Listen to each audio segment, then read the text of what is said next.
Hello and a very warm welcome to you. Welcome to another edition of The Conversation right here on News Central TV. Now on this program, we get to discuss political issues that are on the front burner, especially on the African continent, and so many issues are making the front burner, especially when it comes to terms of politics. Now on Wednesday, we discussed about the political crisis going on in Mali, but right now an unfortunate news came up during the week with the death of the former Prime Minister. Now, according to Nigerian President, that is Mohamed Bazoum, he has tagged it as an assassination attempt. Now, this is one of the topics that we'll actually be discussing on today's edition of The Conversation. Also, on the program today, we'll be looking at how the Ukraine-Russia war has affected African students. We hear so many stories of African students still stranded as a result of the Russian-Ukraine war. And we look at what exactly African governments have done to deal with this situation and, of course, repatriate and evacuate most of the African students still stranded in Ukraine. So let's start with the situation in Ukraine, where about 3.5 million people have fled the country since Russia launched its invasion. This is as about 100 African students stuck in the middle of a war at the front line, pleading for help to leave the Ukrainian port city of Kherson, more than 2 weeks after it was captured by Russian forces. They have been sheltering for days in underground bunkers on campus in bitterly cold temperatures with no heating or supplies of medicines. They have appealed to their government to help evacuate them before it is too late. Kherson was among the first major cities to be taken over by Russia in the first week of the invasion, and in the aftermath, residents have been holding regular anti-Russia protests. Meanwhile, Ukraine's President Volodymyr Zelensky has urged his Russian counterpart, Vladimir Putin, to hold direct talks, reiterating he is prepared to commit to not seeking NATO membership. Now, joining us live on the program to discuss this is Jide, Barrister Jide Ologun. He's a legal practitioner. Thank you so much, Barrister, for joining us on the conversation. Thank you very much. It's a pleasure. So, Barrister, let's start the conversation now. We know of the war going on in Russia, in Ukraine, inflicted by Russia. And the Nigerian government has continuously stated its position to make sure its citizens are evacuated. If you remember, in its fourth evacuation on the 6th of March, a total of 306 Nigerians were evacuated on the fourth flight. But we still see news of Nigerians and, of course, other African citizens who are stranded in Ukraine, especially Kherson. How would you assess the rapid response of African governments to its citizens trapped in Ukraine? Let's start from Nigeria. We must commend the Nigerian government for, swinging into action, and recall that about $8.5 million was released for that exercise. And many Nigerians willing to return to the country have been brought back to the country, though we had reports that some would rather stay in countries near Ukraine for reasons best known to them, rather than come back to Nigeria. And so far, so good. We have tried in bringing our willing citizens back, though there are lessons to learn, which has to do with crisis management in public relations. There are two angles to crisis management. You have the proactive angle, you have the reactive angle. I think Ghana was quite proactive in ensuring that their citizens willing to return to Ghana were moved before the war actually broke out, like some other nations did. But for us, we were reactive in nature. We allowed the war to start before evacuating our citizens. And for some African countries also, the story is not different. And we have been having reports that, there are racial discriminations going on, which some have justified. That in situations like this, we expect that the country must first attend to their citizens, and they may not want to place priority on other nations' citizens within their confines, knowing that for them it's really a tough time. And then by and large, African nations will have to learn and upscale the patriotism approach to government that is required. But so far so good, speaking for Nigeria, we have tried. And of course, we have issues of some of the returnees trying to compare notes that it would have been better for them to remain in that community rather than coming to some of the African nations that are plagued with different kinds of crises. And Barrister Jide, if I may come in here, you talked about proactive and reactive measures, and so far you said the Nigerian government has been reactive. Now, let's look at this situation now where there have been reports that Nigeria's ambassador to Moscow was told by a Russian official that plans were being put in place to get the students out through Russia. But of course, as we know, that has not happened yet. And in any case, the students say they are wary of being taken to Russia, as this would pose as an alliance with the opposing country. So now Russia is even offering to help evacuate Nigerian citizens. But the Nigerian citizens, they are not African citizens, actually afraid that if they go to Russia, it will pose a threat, especially when, you know, there's a war between Ukraine and Russia. What do you think would happen next? I think we should be very careful, particularly when it comes to international diplomacy, not to be caught between the fireworks between Ukraine and Russia. And right now, both regions are trying to seek allies across the world. So whatever we do now, we'll be making some statements to the world. And by and large, following the outbreak of the war, many foreign citizens in that region have found their ways to neighboring nations like Poland and others. So it's from there that they are moving back to their own countries. But it has also not been easy for them crossing the border of Russia to cross into those neighboring nations where the war is not actually taking place. Though we have some citizens also in Russia, because it's not all the parts of Russia that are engulfed by the war right now. So some are moving from the war-infested regions to other regions that are not so heavily impacted by the war. But we have to be careful how we relate with Russia now, not to send a signal that we are actually supporting the war. If you look at the situation of China, I think China is even extending, ammunition support to Russia, yes. But that may have to do with the economic power play going on. All right, Dr. Jide, I'm sure we'll definitely get back to you. We're having connectivity. Okay, Dr. Jide, can you hear me now? Yes, I can hear you. All right, so we're still looking at the issue of diplomacy, and I'm happy you said that most African countries should be very careful. Now, we also know that the United Nations ambassador, Linda Thomas-Greenfield, now, I think during the week, she made a statement saying African countries cannot be neutral, especially when it comes to the vote for Russia. You remember the issue at the United Nations Security Council vote, where most African countries actually did not participate in the vote. Now, she said African countries cannot play a neutral game.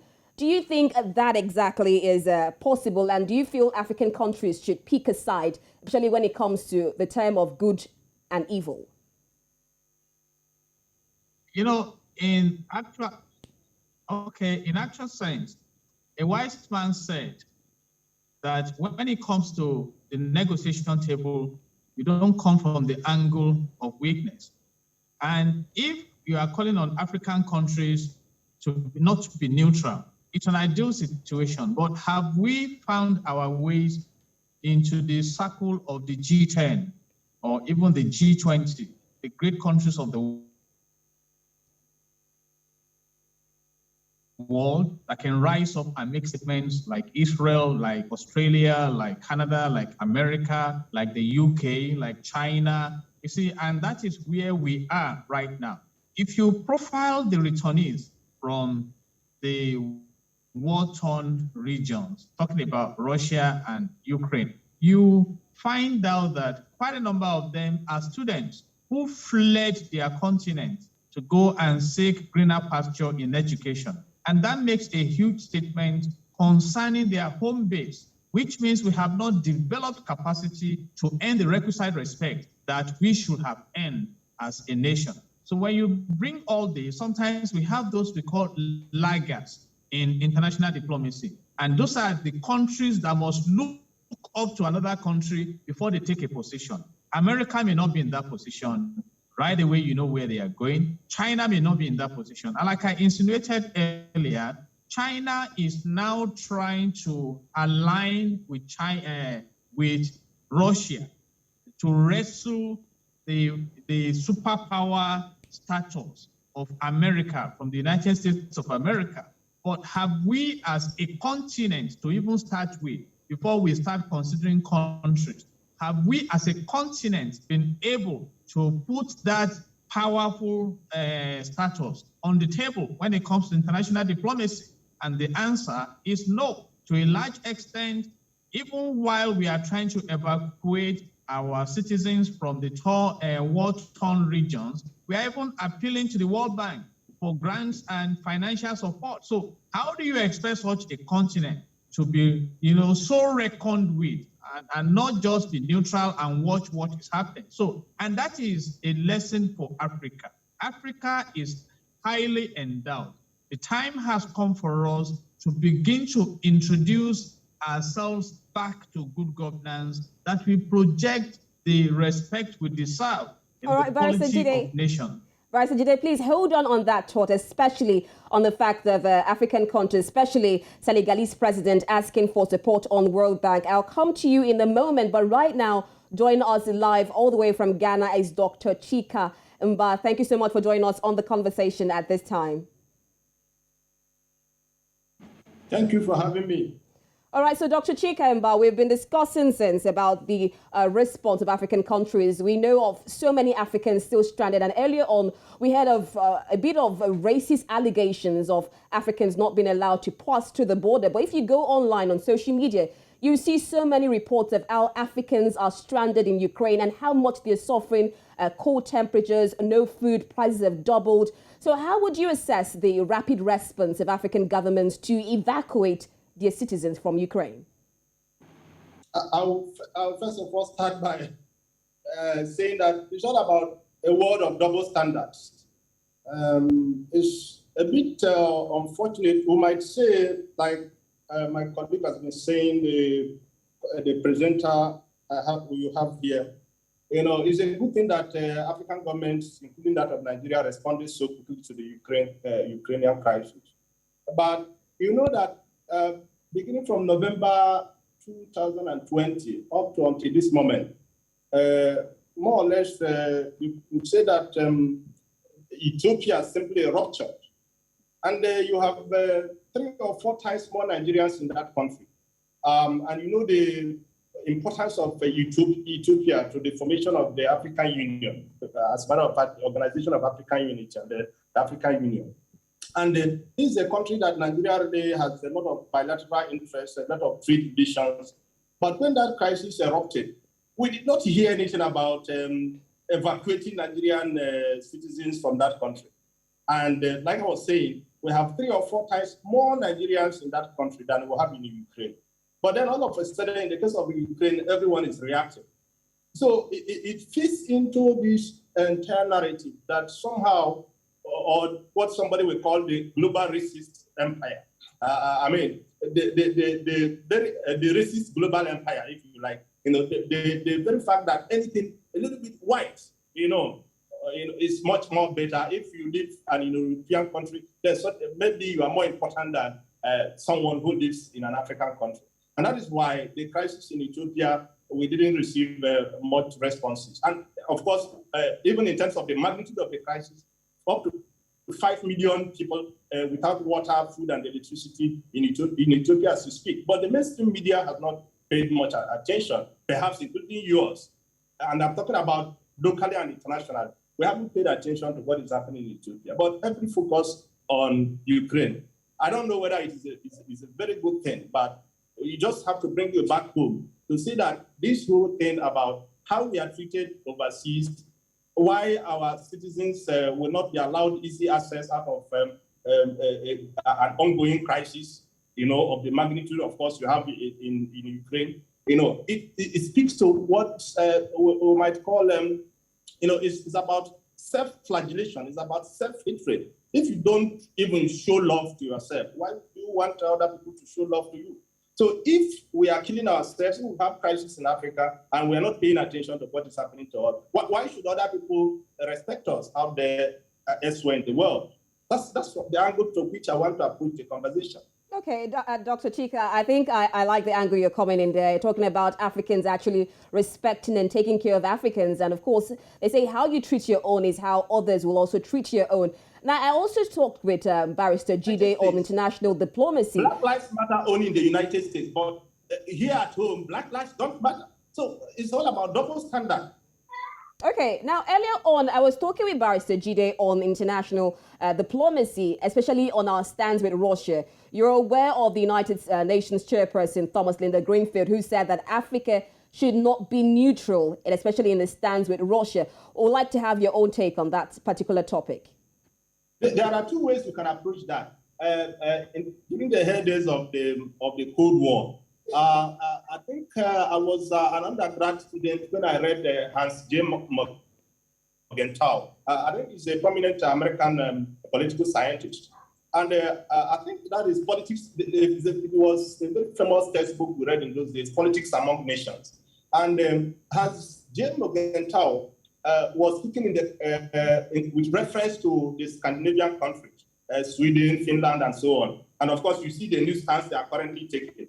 But Morgenthau has said that that neutrality or non-alignment is a luxury that a nation, can afford just because the power of one antagonist superpower cancels out the power of the other. In other words, countries could take the non-aligned direction, can say that they are neutral, just because they know, of course, how the Cold War was fought. At the point where many of these countries we are claiming that they want to be non-aligned, we had already reached mutual assured destruction between the United States and the Soviet Union. So because you know that these two powerful countries, they haven't finished fighting themselves, so they won't mind you. So you can then say, okay, you are a neutral state. That's what Hans J. Morgenthau was saying. But then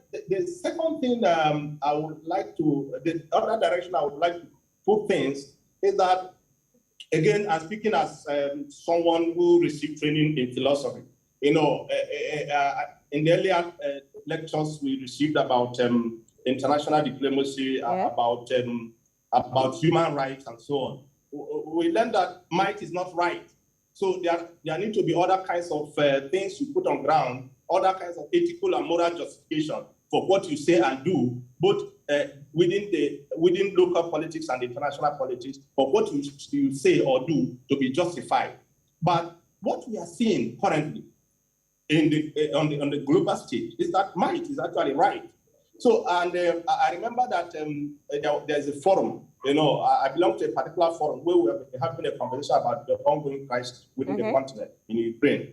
And I was saying that, look, the only reason why the Allied forces or NATO have not mustered any courage to bombard or to fight in the very least, impose a no-fly zone like they did in Libya and in Ukraine is because they have nuclear warheads.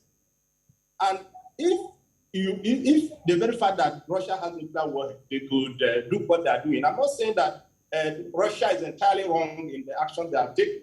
There are many reasons why Russia might be well justified, but I'm sure that there are other ways that they could have engaged the Ukrainians and NATO in order to settle the crisis. If not that they know that they can get away with pretty much what they are doing right now because they have nuclear warheads. So if African countries cannot also take a definite stand about such things as acquiring nuclear warheads, then we'll continue to be on the sidelines, on the periphery of international So you're saying, Dr. Chika, if I get you clear, you're saying that African countries should pick a side?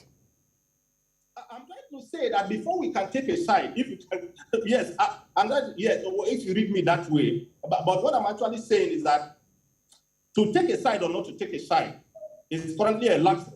As you are seeing in what is happening within not just the Baltic states, but also in the Scandinavians, because you can see that Sweden and Finland, some of all these famously neutral countries, that are beginning to dance towards joining joining NATO. But I'm trying to say that for you to even make a decision one way or the other as an African country, how powerful are you? Because I'm trying to say that I think my textbooks in philosophy or my lecturers did not tell me the truth. Might is actually right. Okay. Especially on the international, on the world stage. All right, Dr. Do we have nuclear capabilities in any African country? If we don't, then we can't even make a choice. All right, Dr. Chika, I think I'm getting your point now. You're talking about African countries actually having a stand on their own before they can actually pick a side. Now, let's bring in Barrister Jide back, because before I came over to you, we're talking about the issue of the Senegalese president, Macky Sall, of course, who is also the new African Union chairperson. Now, we know so much of the problems, especially with the leadership of the African Union. And now with this new chairperson, there are a lot of expectations from Macky Sall. And right now, during the World Water Day, which was yesterday, he met with the World Bank president, and he talked about them actually giving funds to African countries because they've actually been affected by the Russia-Ukraine crisis. Do you think that was the right position from Macky Sall at that point in time? You know, I mentioned it earlier, and there is a scripture that says that the rich rule over the poor, and the borrower is a slave to the lender. And that may be playing out not in favor of Africa. Let's profile Africa, for example, and I can reliably speak for my own country, Nigeria. My country, as great as it is, has the largest deposit of proven gas in Africa, and yet we cannot provide enough gas to power electricity. And that is coming after 60 years of political independence. So how do we earn the respect in the world that we are a superpower? You know, we spoke about environment, and I said earlier that quite a number of the citizens trying to get out of the Russia-Ukraine war are students. I can let you know, and research we established, that when these so-called Africans go to some countries of the world, they excel, they drive the economies because of the enabling environment. But look at what is going on in Chad. Look at what is going on in Mali. Look at the terrorism going on in Nigeria. Look at all the crises. Look at the corruption profile. I am sick of the fact that a nation will rise up to say we have spent 100 billion naira trying to turn around refineries that are moribund. And yet we export the crude oil to Europe to refine and bring back to our country to sell at premium to the people. And we have this argument that we can no longer sustain the subsidy. And it is the World Bank that will now be advising us that, okay, if you are going to suspend the implementation of removing the subsidy, you need 4 trillion naira. Where do you get that 4 trillion naira? You go borrowing. Why should any African nation be borrowing? Let me push it a bit further. I was listening to Dr. Otabil from Ghana, and the man asked a simple question, that Ghana has gold. Is there a palace in Ghana that the wall is covered by gold? Buckingham Palace is decorated by gold. UK has coal, not gold. Coal. And Ghana has gold. I just mentioned Nigeria now. Yes. Look at our oil and gas reserve. In Zamfara State, in the northern part of the country, the state has enough gold deposit to earn about $2 billion annually. What have we done? Today we are reading about oil thieves, about smugglers. So Africa needs to wake up. Those who came colonizing us, they were not mad. They have seen the potentials in this region, and they have seen a people that may not be wise enough to maximize their resources. And there are different levels of wealth creation. In wealth creation, you talk about resources, and you talk about resourceful engagement of your resources. And that's why we are happy with some countries of the world, including our own. If we wake up, look at Rwanda. I think in 2018, Rwanda earned about $400 million from tourism. People coming to that nation to come and see what is going on. They have put in an enabling environment. So these are the issues with Africa. So they just pity us. we have so much, but we appear lazy. We go borrowing. I am a patriotic Nigerian. I need to see good governance in my nation, but let me leave you with these statistics. As at March 2015, the total indebtedness of Nigeria was about 12.12 trillion naira. As we speak right now, it's in the threshold of 29 trillion naira. Are we securing or mortgaging the future? These are the big questions that Africans are asking. So, and you find these other countries, though they have their problems, advancing. Look at the COVID-19 pandemic. Even though we declare that the pandemic came from China, look at what the speed of time with which China built a state-of-the-art hospital. Look at how they transformed to e-learning. Look at the engagement. You see, so great things are happening across the globe. When will Africa wake up? When? That's the big question. We have huge potential. For me, God deposited overflowing resources in Africa.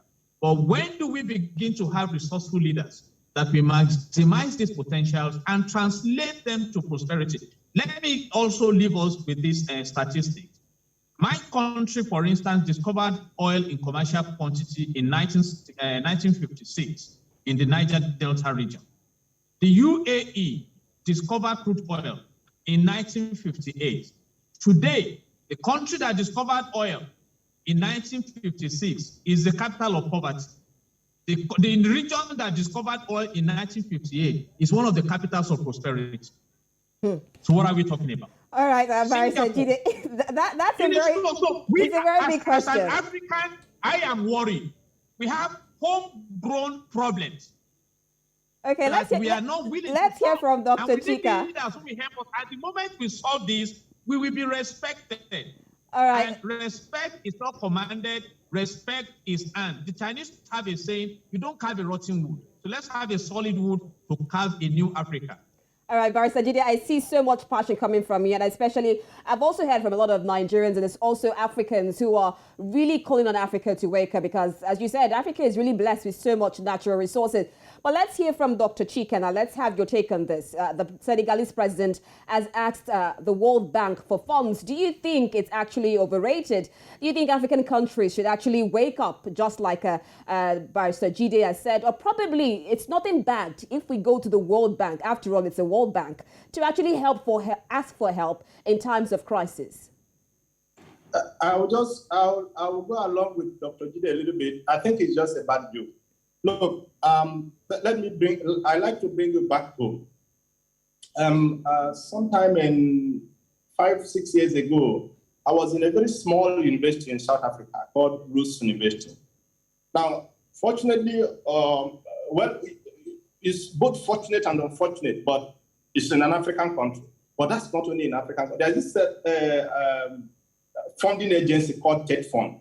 And TED Fund is an agency through which the federal government tries to empower Nigerian students by offering them scholarship, giving them money to go and study for higher degrees, especially for PhD in foreign countries.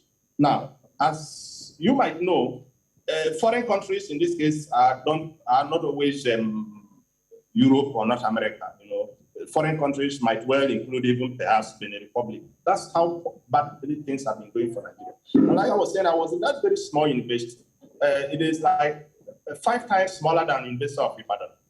And meanwhile, I found 50 Nigerian students because I decided to do a head count when I discovered that there were so many Nigerian students in that small university studying just one course, and that is chemistry. Now, and I was asking them, I made friends with many of them. I started asking, okay, so why are you in this university to study for your PhD in chemistry? And they told me that actually in almost every other Nigerian university that we don't have any functional laboratory, you know, where you can carry out the kind of research they want to do, you know, for their PhD. Yeah. So most Nigerian students, if not everyone now that wants to have a PhD in chemistry, you know, needs to travel outside the country to do a PhD. And the calamitous thing about this state of affairs is that these students have found themselves in South Africa, and that's small university in particular that I'm talking about. So the laboratory runs 24 hours, 7 days in a week. The electricity supply, you have a standby, even though the electricity never goes off. And these Nigerian students will use highly, organized atmosphere, the techno-scientific gadgets that are made available to them there. And then they study and acquire their PhD. And then they return back to Nigeria.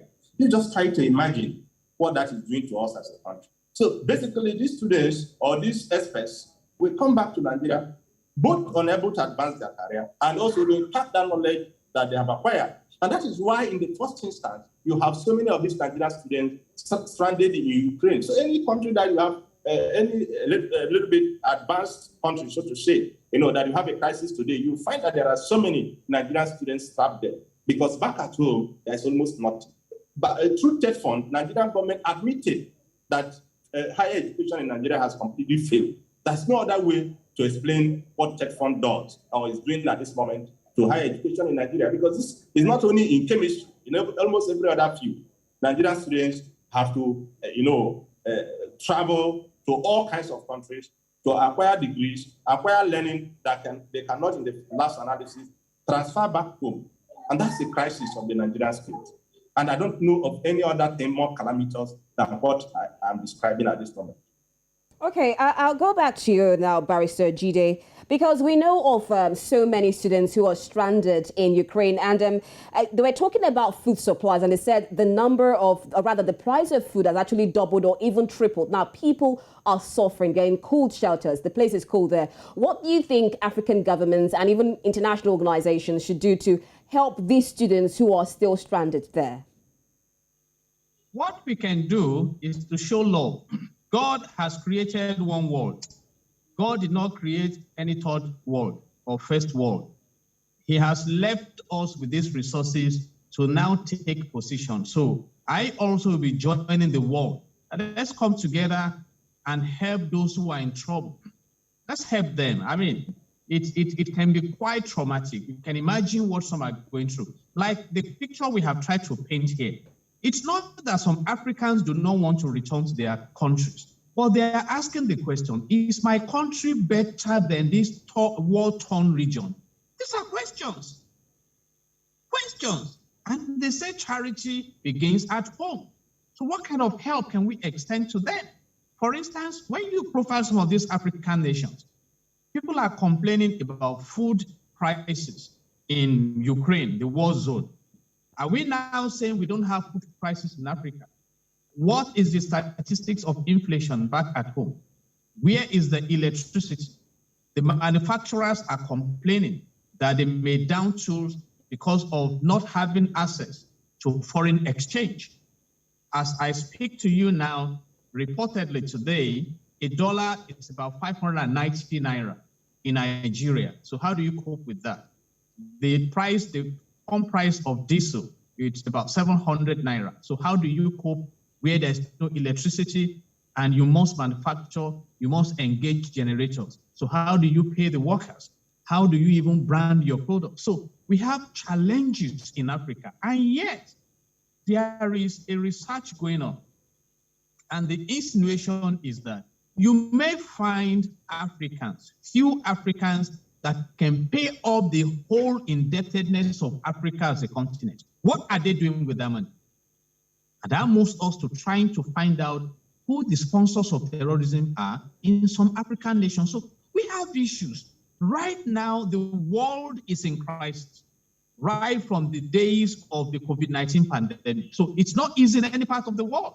Right now, Ghana has her challenges. America is experiencing increase in gas price. It's across the world. So what you now find in situations like this is that even while trying to help your citizens that are abroad, you must first rise up to engage and now join other nations to support the collective effort. And that is why we are driving this advocacy that can we now create that power base? Can we, if you look at my great country, for example, if you look at section 15, subsection 5 of the Nigerian Constitution 1999 as amended, it says that the state shall abolish corrupt practices and abuse of office. So when we abolish corrupt practices, that means the funds meant for developing the nation, creating job opportunities, scaling down inflation will be available for the right purpose, creating health facilities. Because if you look at Section 14 subsection 2 of the Nigerian Constitution 1999 as amended, it said that the security and the welfare of the people shall be the primary purpose of government. But where will the money come from? When we have people embezzling money, we have porous borders. Recently, I was reading a report that the NNPC is planning to go and be setting up filling stations in Niger Republic to curb smuggling. So what is the Customs and Excise Agency doing? So these are issues, and you cannot run away from crisis. When things are okay with you, you prepare for the days of crisis. Who knew COVID-19 was coming? It came. It came. That's why we are appealing that, can we please begin to have transformational leadership in Africa? And by the time we allow that, we will earn the respect. Some are quick to argue that the colonial masters are the ones responsible for our problems. But if your colonial master has left you for 60 years and you still cannot find your bearing in life, what excuse do you have? And I have this to tell African nations. They say those who make excuses hardly make progress in life. So why don't you please, and we talk about brain drain. Great citizens leave in Africa to go and help develop the economies of other nations that have created the enabling environment. In fact, recently, Saudi Arabia was bold enough to come and recruit medical doctors in my country. You see, all now, right. ASU is on strike. Are we paying attention to the fact that the education sector is shut down? So these are serious issues. We must wake up. We must wake up from this slumber and try to see if we can catch up with the world. Many people are already exploring Mars, exploring the space, not even this world anymore. So when are we going to arise from this slumber and be relevant in the community of nations beyond rhetorics? All right, thank you so much, Bryce Jide. I think you've mentioned so many keywords, but most especially Africa should wake up. And of course, the call for transformational leadership. Thank you so much, Dr. Chika Mba, and of course, Barrister Jide Ologun, for sharing so much insights on what African governments need to do to help African citizens who are actually stranded in Ukraine. Thank you so much for joining us on the conversation. Thank you. God bless Nigeria. God bless Africa. Thank you. All right, now there's still so much to discuss. We do hope that the two governments, Russia and Ukraine, are able to solve their issues. But right now we'll go on a quick break. And when we come back, we'll be dealing with issues in Mali. Do stay tuned.